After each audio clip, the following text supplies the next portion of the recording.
Croeso and welcome to the final episode of Leeway Productions podcast, 10-Minute Musicals, a podcast that puts the ever-growing landscape of Welsh musical theatre and its artists at centre stage. I'm Luke Hereford. And I'm Angharad Lee. How are you today, Luke? I'm a little sad about the fact that it's our last episode, but I'm okay. How are you? Oh, we've had a nice run, though. It's been lovely. It's been actually really lovely to connect with all the people we've been working with over the past few years, and people I haven't seen in about 2 or 3 years. And a couple of people I've never met before, who I've sort of met via the platform of Zoom. Yeah, so it feels like it's been quite an important few weeks, actually, to reconnect. And, people must feel so hidden at the moment. So I think hopefully we've done something to alleviate that a little bit. Has it got you thinking about the future? It has, and all the possibilities. Today, we're recording this when the Welsh Government have just announced the 53 million now that is potentially going to the arts. You know, we are still in no man's land because we don't know how much is going where. So until we have those actualities, it's really difficult to plan. But I think it's about having a plan A, plan B, plan Z. We're just kind of in limbo, aren't we? Yeah, but it's also, it's you have to somehow try and wade through the possibilities more than anything, because there are solutions to things. So that's what's exciting, I think. Today we are interviewing Emily Garside and Benji Mowbray, who wrote the 10-minute musical So Many Things, which is its working title. A piece which was premiered at the start of 2020 during the 10-Minute Musicals project when it was at Furness in Llanelli. So it's one of our newest entries in the podcast series. And before we introduce Emily and Benji, what can you tell us about their partnership, Angharad? Because they've got quite an interesting history as to why you paired them. I know Emily as... and I hate boxing people. I'm going to say this, and I box myself. I'm a director. I do loads of other things as well. But, I knew of Emily as an academic, somebody who specialised in academia and musical theatre. Mm-hmm. And I knew that she had written a little, but wasn't sure if she'd written for musical theatre before. No idea. So when Emily applied, I was delighted to begin with, and then trying to pair her up with somebody who I felt would push her practice, that was quite tough. But then up popped Benji, who found me on Facebook, I think. And Benjamin's another interesting one because he started off as a performer, but I think I'm right in saying that he's decided to ditch it completely, almost. Not ditch it, but has made a commitment to really getting to grips with writing, which is really exciting. So I was like, I wonder what would happen if I put these two positively headstrong people together. And it's a delight what they've come up with. Should we find out what happened? Let's. Lovely. I'm very excited to introduce our listeners to the writers of So Many Things, Emily Garside and Benji Mowbray. How are you guys today? Hello. Thank you for having us. Hi, Benji. Hello. Hi, Emily. Hi. Where are you joining us from? I'm currently in northwest London at the moment. Fancy. And I'm in Cardiff. Another Welsh boy who's gone rogue. I know. I'm coming home in a few weeks. It's all right. Oh, great. Lovely. I'm also in Cardiff, and Angharad's up in the valleys, so, outnumbered by the Welsh locations, Benji. But it's okay, because, we've all got our route. Amazing. Very excited to hear more about your musical. As we said in the little intro, it's one of the newer ones in the series, so I feel like this is quite a fresh partnership. So let's start with the potted history of the both of you. How would you describe yourselves as artists individually? Should we start with you, Emily? Sure. It's an endless sort of changing and struggle, I think, how to describe what I am, because as you say, we love to put people in boxes, as humans and as an industry particularly. You're right, I started as an academic. I was a researcher in musical theatre, among other things, and a theatre specialist, and decided that path wasn't really for me generally, and missed creative practice as well. So slowly started to try and edge my way back into making creative work. I've always written in various forms, creative and academic and journalistic, which is what my PhD supervisor called my writing as an insult during my PhD, that I wrote like a journalist, and that was the worst thing in the world. So I decided to become a theatre critic as well as an academic. But having been, I think the word is probably nerdy, about musical theatre for many years, I'd always wanted to go back and write sort of in that area as well, and sort of experiment like that. In terms of what I actually do, I don't even know anymore. I just sort of describe myself as a theatre creative, and hope that gets me in the door sometimes. I absolutely, and you know, as if anything is linear in this industry or in life anyway. You know, we've got this this notion as if everything's an arc. Our journey is an arc. I think I've said this before yesterday. Not yesterday. The last episode. You know, that actually we're just a series of patterns of behaviour, aren't we, humans? And I think our trajectory through this career of ours should be that, and is that, and that's valid. You know. Exactly, and I'm always a sort of a strong believer in sort of one thing leads to another. So as much as I did a lot of what we might call academic work on musical theatre, that is creative to me as well, and the way I write about it and the way I researched it was always creative, along with anything else I was writing or teaching or anything like that. And again, you know, you never know what, you know, one job or one creative project is going to lead to, and I think it's really reductive to sort of consider ourselves only the thing we were at the start of our careers and think we can only do that. Yeah. What was your PhD in case anybody would like to go and have a look? In case they want to Google it and I don't know, entertain themselves. It's probably not that entertaining. It was about theatrical responses to the AIDS pandemic. It's not at all awkward to have a PhD in responses to pandemics right now, and not at all slightly depressing. So I did some case studies on theatre pieces that responded to the AIDS crisis in the 80s and 90s. So I wrote on the musical Rent quite extensively, and the play Angels in America quite extensively, and I've continued some of that work going forward as well. So more broadly speaking, I guess I'm a researcher of LGBTQ plus theatre as well, would be the umbrella I put myself under. Amazing, so much knowledge. It's great, lovely. What about you, Benji? Yeah, I've been thinking about this a lot recently. Because I kind of class myself at the moment as a multidisciplinary artist, whatever that means. That's posh. Because so I know. But it's been a bit of a dilemma because I've been trying to figure out what I want to do, really, because I've always loved doing everything, like having my hand in loads of different pots, my eggs in lots of baskets, whatever the saying is. Yeah, ever since I was really young, I've written musicals. I've wanted to act. I acted in my youth theatre and stuff. But like I did go away and train to be an actor because I felt I needed sort of a core grounding in one thing at least. And since doing that, I've realised acting is really hard. It's a really hard lifestyle to keep up.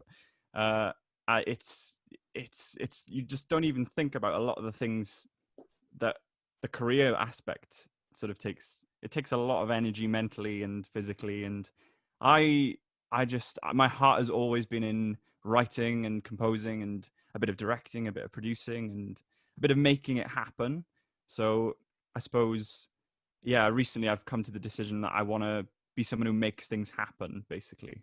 You ever think, Benji, that during when you trained as an actor, during the actor training, that you are almost discouraged to not think about writing and creating and to focus on acting? I'm just interested in kind of how your experience was when you trained. I should have mentioned I did train on the actor-musician course at Rose Bruford, and the nature of actor musicianship is very much being a jack of all trades, really. And I think, yeah, during that, I was kind of encouraged to do a bit of everything, which was great. Right. So I'm kind of glad that I did go down that route. And I suppose, when applying for the course, I kind of knew it was going to be a bit of everything, just from the way the lecturers and the head of the course were talking about it. And I suppose that's what drew me there. So I think all along I've really known I want to be this multidisciplinary kind of thing, human person. It's just, I suppose it just took a moment last year, just before I met Angharad, to go, I just got to do it now. I just got to put down the acting stuff, because I did, you know, I was very lucky to work for a year, and I had a taste of it, and I went, right, now it's time to make musicals. I make Welsh musicals and do everything that I really, really want to do, because I think life's short. I lost a friend recently to COVID, sadly, and it really puts things into perspective. And I've really decided now I've just got to do what I want to do, and that is writing musicals, really. And that's how I ended up with you, Angharad, I suppose. There's a definite shift, I think, happening in training that I'm seeing. You know, I lecture in a few places, and there are modules within courses now which are looking directly at the actors, the performers, creating their own work. And that was, you know, I'm old now, but 20 years ago, I studied at Royal Welsh College of Music and Drama, and there was a little module where we had to do that. But I think feels a lot more embedded in people's practice, and I think this is going to become essential moving forward. Yeah. I think we have to really look at what our role is as artists. I kind of go, on my high horse, going, well, if you're not engaging with communities at the moment, how can you call yourself an artist? You know, but actually, we are multifaceted. I was going to Luke laughing, but it just opens out these huge conversations. What the context that we are living in at the moment, that I think we have to really embed ourselves within our communities at the moment. Yeah, I think that's a big thing with musical theatre as well. Like it is a bit divided. There is the commercial dream and the sort of effect, you know, how musicals can change people's lives and affect communities. And I think, yeah, that's a real fight that as a theatre maker, especially working in musicals, you have to really check in with yourself a lot. I trained I know I trained as a musical theatre. But I think a lot of musical theatre training, and this isn't necessarily from my personal experience, but I think a lot of musical theatre training is solely geared towards the commercial dream that you talked about, Benji, which I think is why I asked you that question of do you feel that you were maybe discouraged to think about creating your own work? I don't think I necessarily was, but I think there is a taste of kind of, you know, when you work in musical theatre as an actor, you stand in the same place that the actors have been standing for 30 years because it works perfectly. But I think it's important to acknowledge that isn't all that musical theatre is. And that's what I think 10-minute musicals is doing so well. It's kind of encouraging different ways of categorising musical theatre, I guess. And Wales is the perfect place to do that, because we've always been great at making our own work. Let's talk about your piece, though, after that kind of existential conversation about the arts. Sorry, it got so deep then. It was great. I love it. It's great. For the final episode, it's perfect. So the themes that your piece addresses are kind of how we hold on to items as memories of events or people. So I guess I'm just interested in how you two found that as a starting point, and if you want to kind of expand on those themes. And I think on one hand, it's because Benji and I went incredibly literal with the exercises we were given in 10-minute musicals. Right. And one of the first exercises was around objects and giving them sounds. And we went incredibly literal, but also a little bit off book as well, in that it had a whole life in just that small exercise. We created a mini musical out of a seashell, essentially, and went a bit crazy. That's what, I guess, February in Llanelli does to you, just sends you a little bit. There was a coconut involved as well, I think. There was a coconut bowl. A shiny coconut. There was an inner life to it. It went off. That could have been and possibly should have been the musical itself. But we stayed really focused on what we got out of that first exercise initially, which does show, I think sometimes as writers we get quite dismissive of, exercises that tell us how to think and all of that. But it does go to show that you can have a seed of an idea that will then, generate something bigger from that.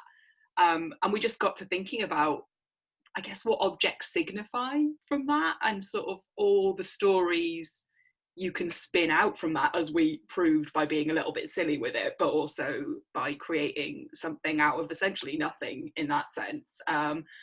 And it just got us thinking about what we hold on to with our objects, and how objects, I guess, can look really mundane to an outsider, but have some kind of particular meaning depending on the context, the person, all of those things. Yeah, and I think from all those exercises, because we did that sort of object-based exercise, and then lots of character development from that, and it sort of spiraled from there, really.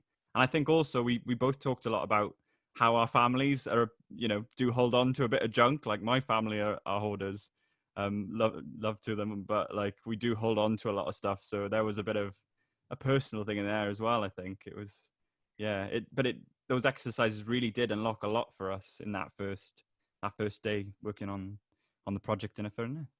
What does that leap look like when you know you've got an idea, but you're not quite sure yet how you're going to apply it? I think it looks like a lot of talking around it, which we're still doing months on, actually.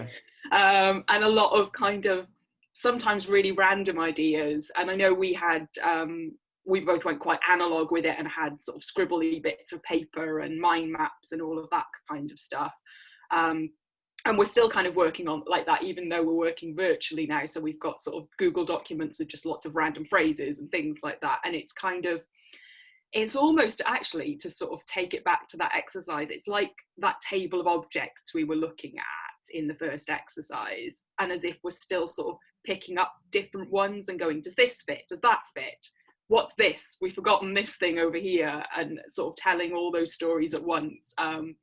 And maybe that's just a reflection of how both of our minds work as well, that it's quite all over the place and making leaps from one thing to another and sort of trying to, I guess, distill it down and see what fits actually.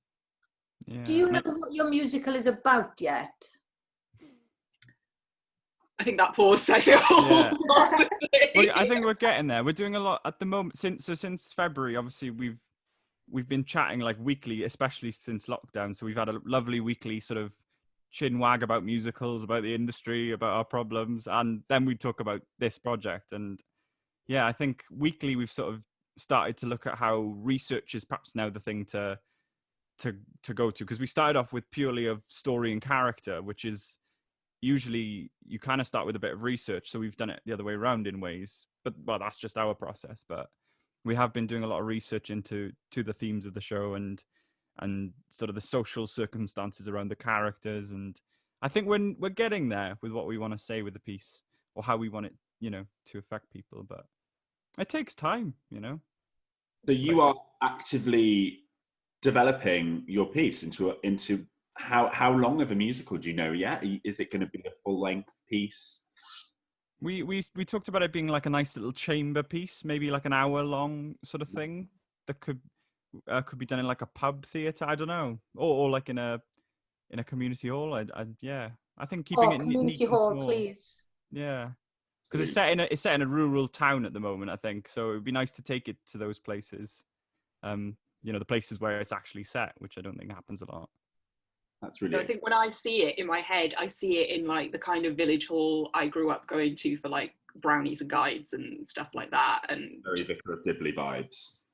Totally. Do you remember years ago, I'm just thinking of objects, the little fates, and you used to take your objects and sell them, and these little fates. I haven't been to one of those in years. We should do it at a fate then. The outdoor. I suppose that kind of, speaking about framing pieces in different places, like community halls, kind of leads nicely-ish. It's a bit of a seamless transition into my next question, which is about this tricky time in our sector. It's quite a big question, but I guess, how do you think we can embrace all the changes that the arts is going through at the moment with grassroots Welsh musical theatre in mind? It's a big question. Big question. You guys are up for it. Well, I'm very passionate about. So I love musicals, and it really breaks my heart when people say I hate musicals, because I think there's a musical for everyone out there. And I really have been reconnected with my Welshness, having moved to London and don't live in Wales at the moment. And I think we do have to root sort of stories from communities within the communities that they're from. Similar to what we were just talking about, but yeah, I think, I don't know, it's really tricky, because how do you make people who wouldn't go to musicals watch musicals? I think is it's kind of the question I'm thinking about in renewing, you know, what musical theatre is moving forward, especially in Wales. How do we get people from the local rugby club to watch a musical, maybe about themselves? I don't know. It's tricky. We've got a big issue in Wales in that we always encourage the skill set of people to leave our communities constantly. Yeah. So, you know, you were a case in point, Benj, and I've come back to my community now, and it's really hard to apply my skill set within my community now because I'm so used to doing it outside of my community. You know, the skill set is still there, but the application looks completely different. And until that infrastructure is in place, and it's the artists that can build that infrastructure, what I don't want to see now is somebody from above going, this is what you need. Allow the artists to decide what that infrastructure is. And I think we'll see that sea change. But the artists have to make a commitment to that, to bring their skill set back. And absolutely now is the time to do it. Because that work isn't going to be in the West End for a while, you know. So let's get everybody back here and let's get the cogs going again. So that's one of the big issues I think we've got. Yeah, a lot of my friends from my hometown who all went to drama school, we all live in London now, and I love London, but it's such a bubble. And, you know, we look at what's happening in the world politically and socially, and we go, all the artists in London are only serving themselves really because we're performing to the converted. So I have been thinking a lot about coming back to Wales, and that's why I connected with you and Angharad, is because I saw what you were doing with 10-minute musicals. So like, that's what I want, that's what I need, and hopefully the ball will keep rolling from there. So I think it's really interesting what Angharad touched on, that maybe that work isn't going to be in the West End for a while, that kind of what people necessarily have historically categorized musical theatre as, it's maybe not going to be happening for a long time. So can we show people what else musical theatre can be? Like you said, Benji, you think there is a musical out there for everyone, and I'm very much in your ballpark with that, because I think when you say to people, oh, I'm a musical theatre fan, people have a very specific idea of what a musical is, and that is absolutely not true for us who kind of who know about the art form in a kind of deeper way, I guess. So how can we show that? Put it in our communities, put it in our community halls, put it in our fates. Exactly. I suppose. Sorry, Emily, you go. I'd say I think it's also like going back to what I did as a researcher and as an academic about theatre for activism purposes as well, and theatre for social change, which is what basically all of the sort of AIDS responses were for a community that nobody was listening to, for groups of people preaching to the choir, but in a different way. So talking it through an art form that spoke to the community and all of those things. And I think it's about finding ways in with Welsh communities, with different social groups, all of that, and finding the theatre that speaks to them, and hopefully the musical theatre that speaks to them as well, to show them something else. And I don't know as well, the amount of times you get people saying, my hairdresser said to me yesterday even, oh, I've seen musicals, but I've never seen a proper play. And just breaking down those stereotypes of, like, you know, with all love, she's probably gone to Mamma Mia at the Millennium Centre, and like, great, but what about stuff we might put on in your village hall? You know, she lives up the valleys as well, so like, why can't we take her another kind of musical to go and watch that actually she and her whole family would probably engage with just as well as Mamma Mia? With all love to Mamma Mia, I'm not dissing Mamma Mia. Absolutely, we're all fans of Mamma Mia here. But it comes back to the stories we tell ourselves, don't it? You know, working class people will spend 150 quid on a ticket to go and see Les Mis, but they won't necessarily spend £10 to go to their village hall. So it's the stories we tell our communities and ourselves, isn't it? As Welsh creatives, as Welsh people, as people who live in Wales, and we have to do that as a sector. That's going to take a long time. All the best. It's in our hands. Okay, so I think now is a really great time to show Benji and Emily the work that we did with the MA Musical Theatre students at Welsh College of Music and Drama. You haven't seen this before? Nope, not yet. Not yet. Hope you enjoy it. I think they've done a great job. Again, just to remind everybody, we were in lockdown, all self-tape, so they've done a great job.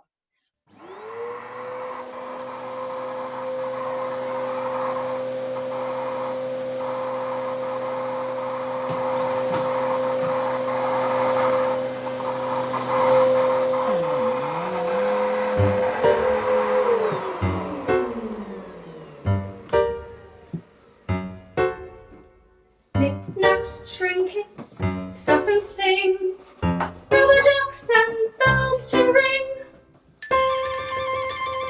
All he knows is to possess, like a magpie steals for its nest. All of this stuff which is surrounding me, Taxidermy, sweet souvenirs which are now tennis mine. rackets in the bathtub, Filling my space collecting things makes it bearable for me to survive.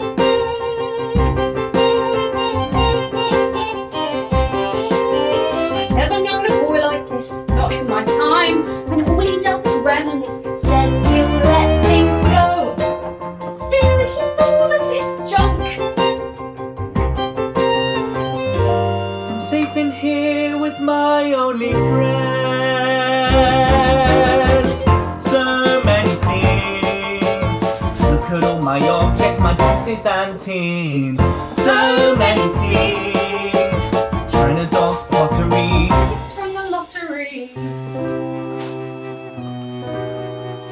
What am I supposed to do? Sit at home, all alone, stare at a wall, spiral and fall. No, I'll carry on back to being alone again, empty home again, lost out on spending time with him. So many things. Broken pens, mobile phones, magazines. So many things I didn't say. What's to keep, what's to lose, bits of life to throw away. So many things, throw it out, let it go.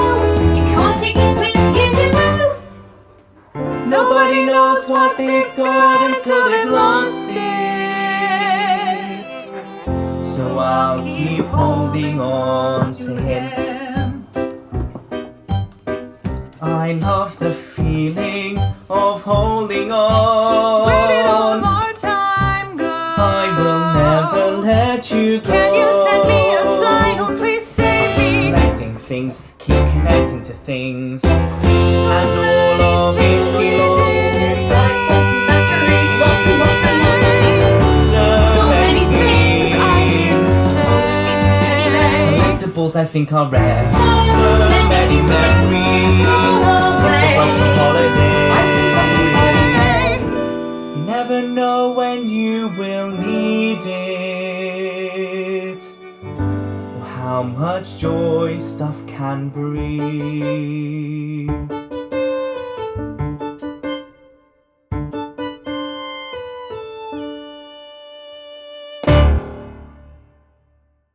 How was that, Emily and Benji? Wow. I'm speechless, to be honest. Like I just have to shout out to Joe. It's Joe, isn't it? MD Yes. Joe. Yeah, Joe Hood. Joe Hood was an incredible man to work with. He really was brilliant at sort of developing the musical ideas with me and stuff. And I wasn't expecting a full orchestration like that, but like 15-year-old me is freaking out. Like, Yeah. because that's the kind of sound that I would love at that time. And yeah, I think it's really exciting, the sort of the sound world and like it. I think obviously the, like Zoom theater and stuff and self-tape theater is really interesting at the moment because we are looking at boxes. But seeing that and having worked with you and with the students, it was really like sort of amazing to see how we frame the things and just make it a bit more visually interesting. And I think maybe for now, this is how we can engage people in musicals in Wales, maybe. Absolutely.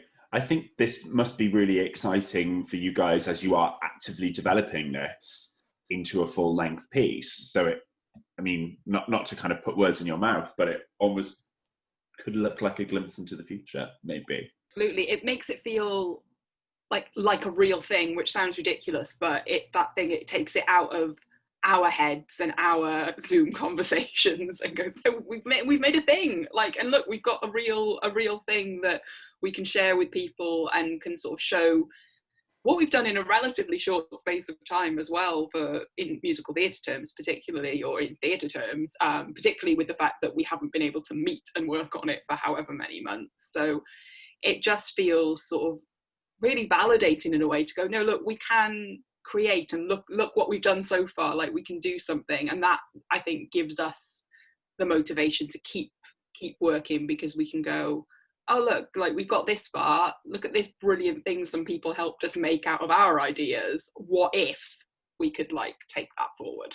And this is absolutely the reasoning with 10-minute musicals is, you know, the thought of creating a 2.5 hour musical is so daunting. But if you can do that, you can absolutely do the 2.5 hours.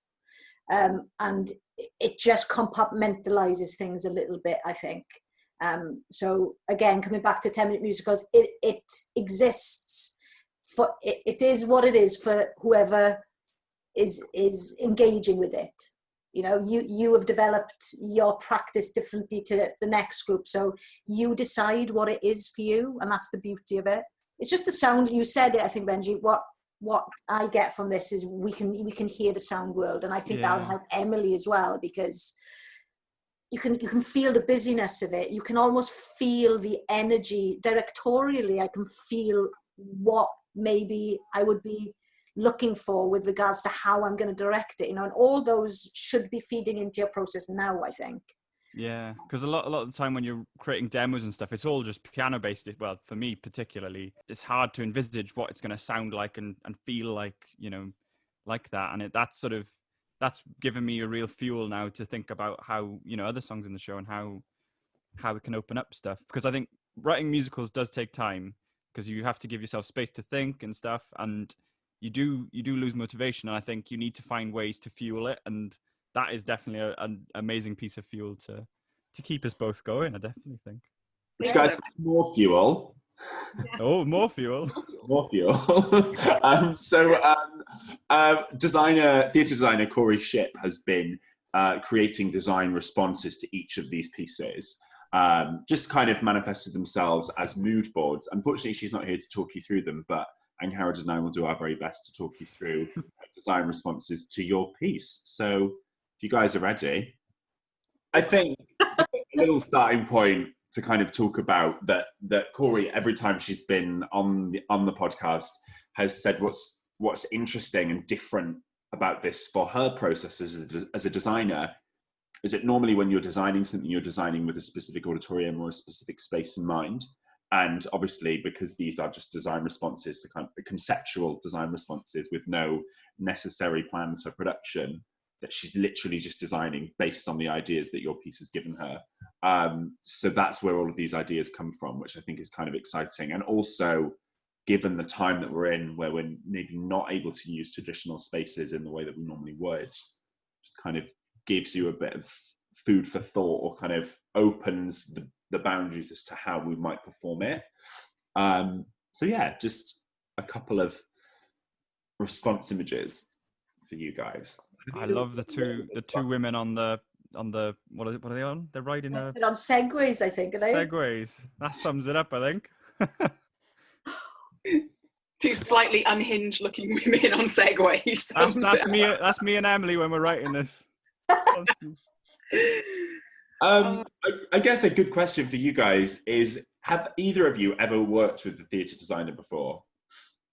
No, I haven't at all. So it's really interesting, I think, to have the visual element of it. And I know Benji thinks quite in images, more so than I do, I think. So it's quite a nice sort of way to that's contradictory, saying a nice way to talk about it when it's images, but you know what I mean, a nice different language to interpret it through as well.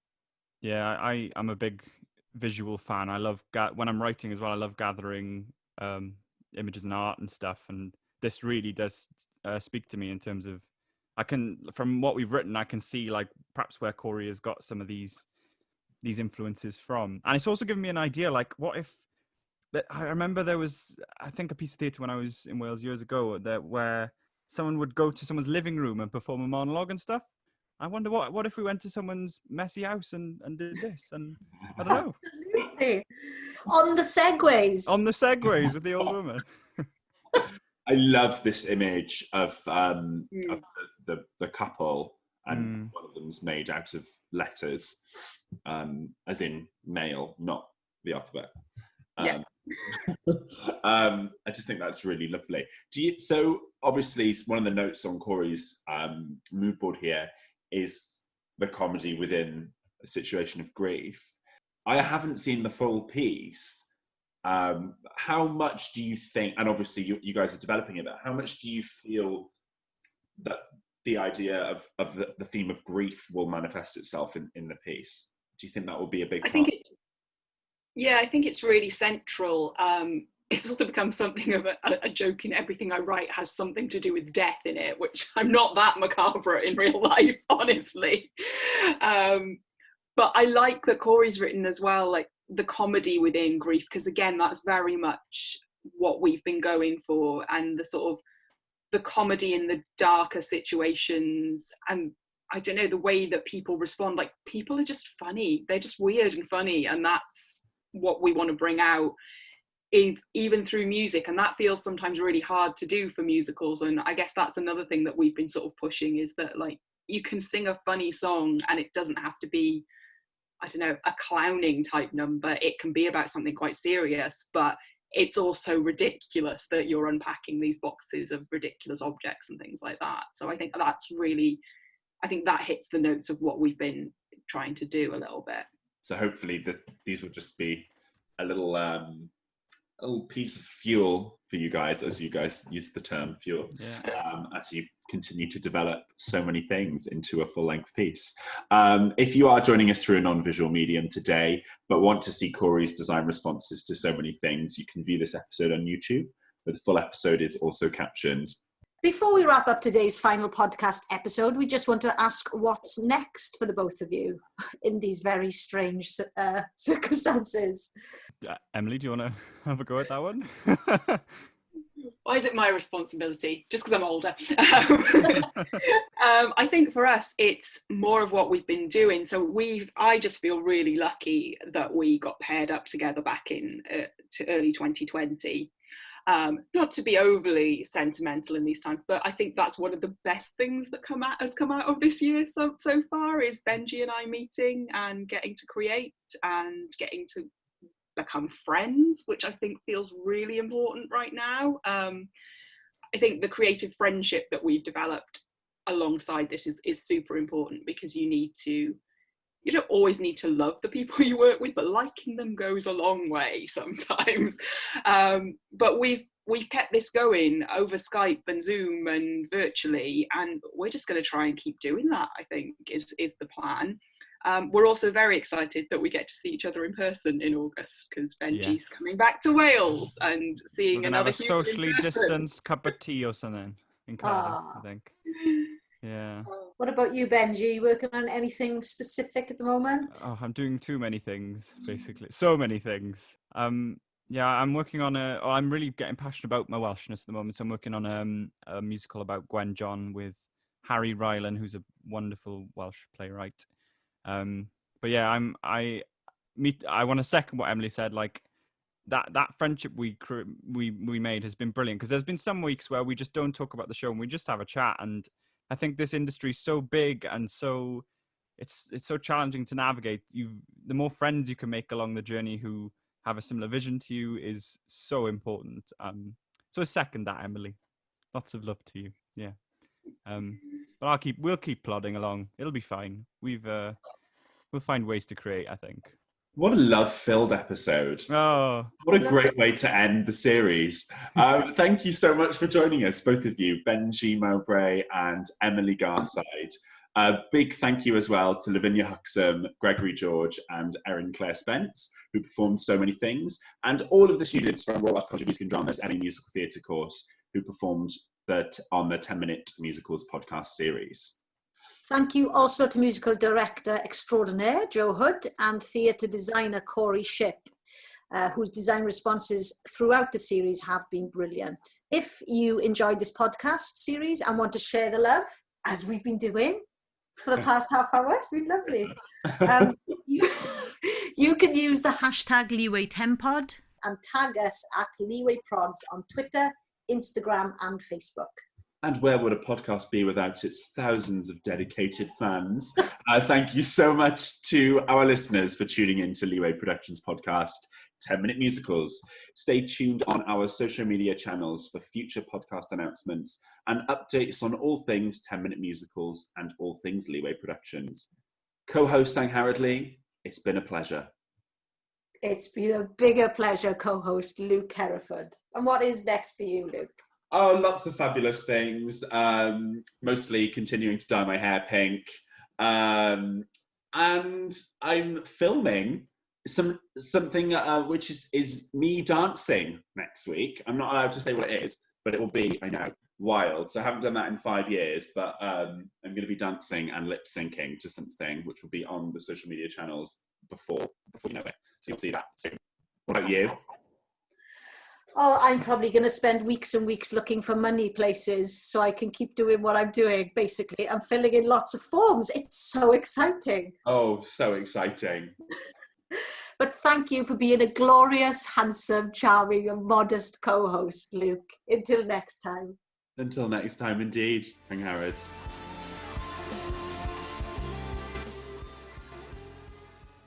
Oh, so wonky.